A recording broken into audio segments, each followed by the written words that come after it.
trying to think about what's really eating away at me. And I guess I meant that as a question because I don't know what the answer is either.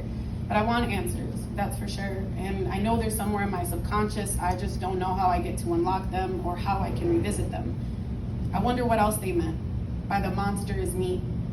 Part of me is starting to figure it out and what they could really mean. I think it's my version of helping turns into enabling, or maybe it's referring to the fact that sometimes my version of saving is really disabling.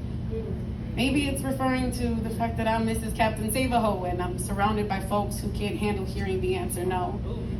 Or the fact that my inability to say no to the people that I love is how I can end up being the doorman to their very own self-sabotage. I honestly don't know which part of me I'm more tired of, the part of me that shouldn't be steering the ship but does, the part of me living in constant anxious tension and tight jaws, the part of me that's invested in unraveling their trauma's root cause, the part of me that creates their apologies because I know I'm sorry never comes. Is the monster really me? Or is it my lack of boundaries? Is the monster really me? Or shame, my trauma, and anxiety? Is the monster really me? Fuck. Why is it that the answer that rings most true is always probably? I hate that in these moments I'm truly questioning my integrity, reflecting on the quality of my intention so carefully, and having to admit that my most regretful moments stem from insecurity. I'm not sure which one of the two are my greater driving force, truthfully. Is it my fear that my refusal or inability to meet a need would make you leave me?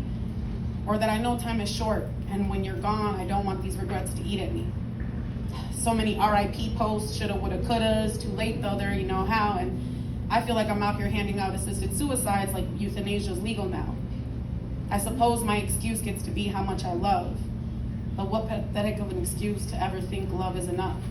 If it can't help keep you alive, or actually help you beat your bullshit and thrive, then the monster really is me, for pretending to be burdened by love when it was always fear. And I hope you can forgive me for not seeing it sooner, because then maybe the messes would have been fewer.